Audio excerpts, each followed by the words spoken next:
How did you feel when you were offered the Speed 2 role? Apprehensive, but the overriding factor was the history that I had with Jan. He did give me a career, and his promise to make it more insane than the first.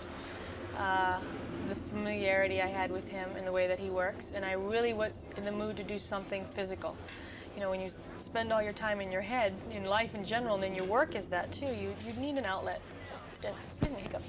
And yeah, I just, you know, scared but excited, and you know, the uncharted territories. And the fact is that these films aren't about the people. They're something much larger than any human being could ever be. And it's nice to be a smaller part of something that insane and large and frightening. You know, it's sort of like a thrill seeker. You risk death every day going to work.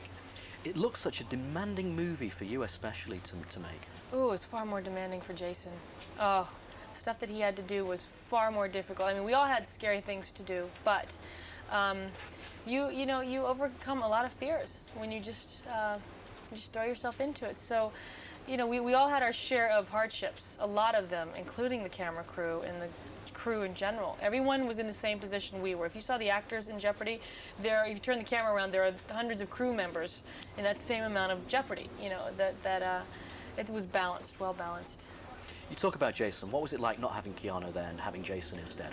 Well, we had to go in a completely different direction. You can't replace Keanu. So we didn't. I said, we have to go into a completely different direction, start new.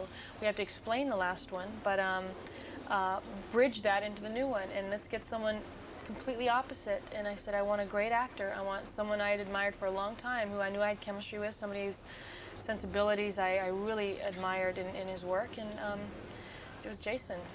You know, he was always on my first choice. And what was the chemistry like between you, and how Horrible. did you go about creating it? Absolutely horrible. You do it with drugs. It's synthetic. Yeah, you take a lot of drugs to, you know, endorphins, you know, things like that. You know, they put those in colognes and stuff. Yeah, I'm joking. Is he as good a kisser as Keanu? I've got to ask you that. I don't kiss and tell. You can ask him. And where do you go from here now? Is there going to be a Speed 3 for you? Not for me. No, no. This was the end of my Speed. But what a wild way to end it. Couldn't have picked a more beautiful place than St. Martin to live your life for almost half a year. Once you've made a movie, are you one of those actors who can sit back and watch it afterwards? No, it takes me about a year. It takes me about a good year to look back and appreciate it, because it's still too close to me to, like, why didn't they do that? So you let it go and you move on. And it's nice to be able to look back and it comes on unexpectedly on the TV and you go, oh, I haven't seen this yet.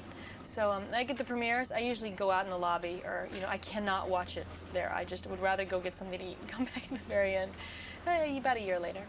And this movie yet again proves your versatility. You can do the very heavy stuff, as you've shown, and you can also do lighter stuff, because here it's a very light kind of role you play, isn't it? Yeah, it's light. It's tongue-in-cheek. You can't take yourself too seriously on this, or, you know, you're going to get a good butt whooping.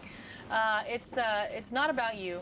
It's about the situation, and we needed to make fun of ourselves a little bit, or you can't make too much fun. You can't take yourself too seriously. You have to find that balance. And I don't know whether I hit it or not, but it's you know, it's good to be a part of something that insane and that large. It just it gives you a new sense of self. You realize just how small you are. It did look a lot of fun to make. That came across. Yeah, it really was. Any particular memorable moments? Every day driving home, we would drive home and the boat would take about 30 minutes to dock, and we would all do the same thing. Jason would stand at the bow of the ship, right at the front. He was always at the helm. He had his beer in one hand, and all of us would get our little chairs and just sit and watch these incredible sunsets. But there's one time that I was on the jet ski during the scene, and they closed up the boat and started the boat in. I'm in the middle of the ocean on this dinky little jet ski, and I had to drive the jet ski like 45 minutes back to shore. But we were racing, and just the sky was like this flaming red. It was me and a bunch of stunt guys on jet skis in the middle of the ocean, and it was so scary. But by the time I got home, I was so glad I did it. And I was like, open the door. I want it. But it was beautiful. Yeah. Sandra, thanks very much. Oh, thank you.